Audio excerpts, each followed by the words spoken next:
In the last video, we did some examples where we had one digit repeating on and on forever, and we were able to convert those into fractions. In this video, we want to tackle something a little bit more interesting, which is multiple digits repeating on and on forever. So let's say I had 0.36 repeating, which is the same thing as 0. Since the bars over the 3 and the 6, both of those repeat. 36, 36, 36, and it just keeps going on and on and on like that forever. Now, the key to doing this type of problem is instead of multiplying, so like we did in the last video, we set this is equal to x. Instead of just multiplying it by 10, 10 would only shift it 1 over. We want to shift it over enough so that we can kind of, so that when we line them up, the decimal parts will still line up with each other. And to do that, we want to actually shift the decimal space 2 to the right. And if we, to shift it 2 to the right, we have to multiply by 100, or 10 to the second power.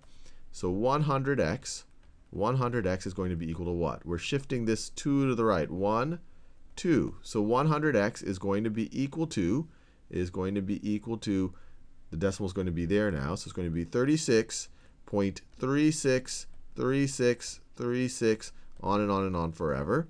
And then let me rewrite x over here. We're going to subtract that from the 100x. X is equal to 0.363636, repeating on and on forever. And notice, when we multiply it by 100x, the 3's and the 6's still line up with each other when we line the decimals. And you want to make sure you get the decimals lined up appropriately. And the reason why this is valuable is now that when we subtract x from 100x, the repeating parts will cancel out. So let's subtract. Let us subtract these two things. So on the left-hand side, we have 100x minus x. So that gives us 99x. And then we get, on the right-hand side, this part cancels out with that part, and we're just left with 36. We're just left with 36. We can divide both sides by 99. And we are left with x is equal to 36 over 99. And both the numerator and the denominator is divisible by 9. So we can reduce this. If we divide the numerator by 9, we get 4. The denominator by 9, we get 11s. So 0.363636 forever and forever repeating is 4 11ths. Now let's do another interesting one.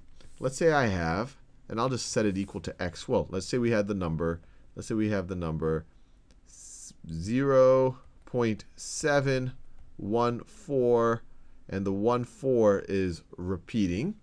And so this is the same thing. So notice the 714 isn't going to repeat, just the 14 is going to repeat.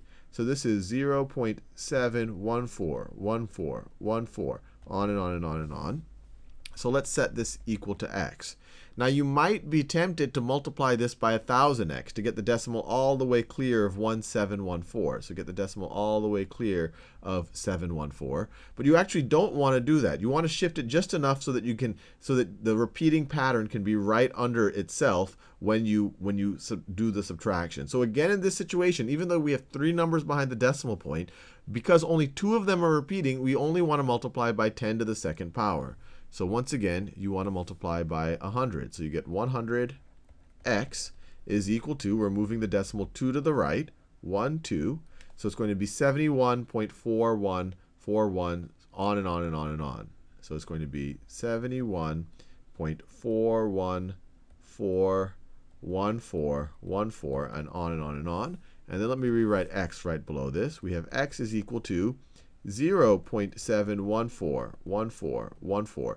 And notice, now the 14s, they're lined up right below each other. So it's going to work out when we subtract. So let's subtract these things. 100x minus x is 99x. And this is going to be equal to, these 1414s are going to cancel with those 1414s. And we have 71.4 minus 0.7. We can do this in our head, or we can borrow if you like.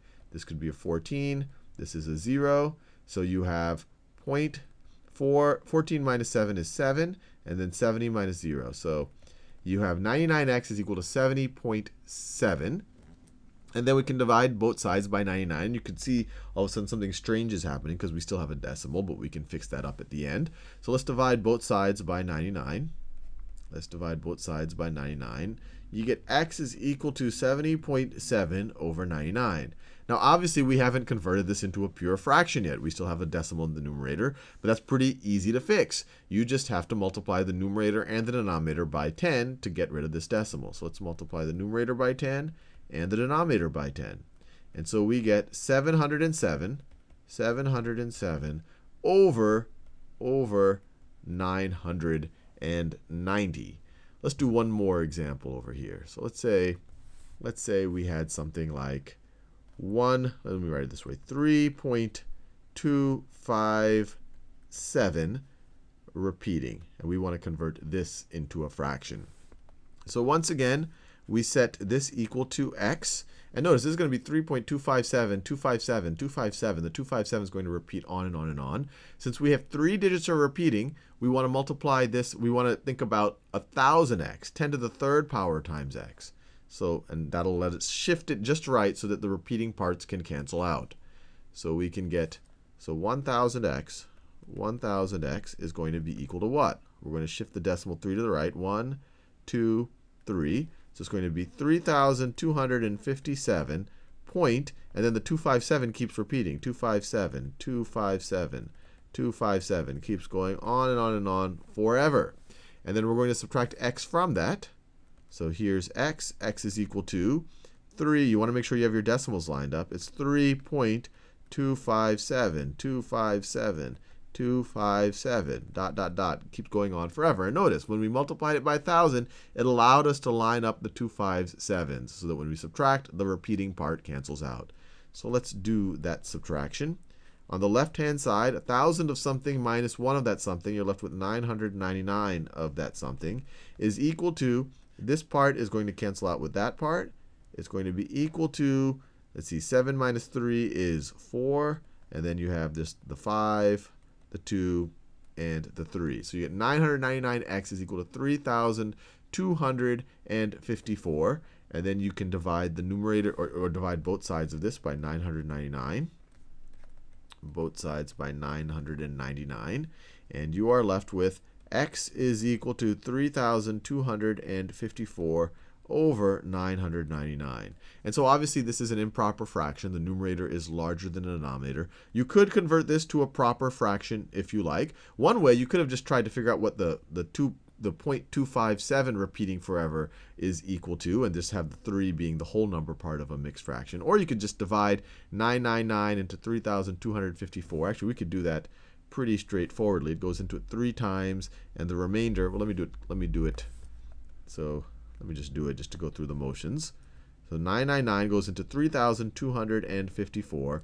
It'll go into it 3 times. And we know that because this is originally 3.257. So we're just going to find the remainder. So 3 times 9 is 27.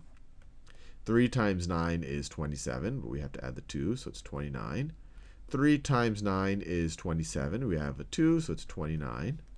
And so we are left with, if we subtract, if we regroup or borrow, or however we want to call it, this could be a 14, and then this could be a 4. Let me do this in a new color. This would be a 4, and then the 4 is still smaller than this 9, so we need to regroup again. So then this could be a 14, and then this could be a 1, but this is smaller than this 9 right over here, so we regroup again. This would be an 11, and then this is a 2. 14 minus 7 is 7. 14 minus 9 is 5. 11 minus 9 is 2. So we are left with, did I do that right? Yep. So this is going to be equal to 3,257 over 999. And we're done.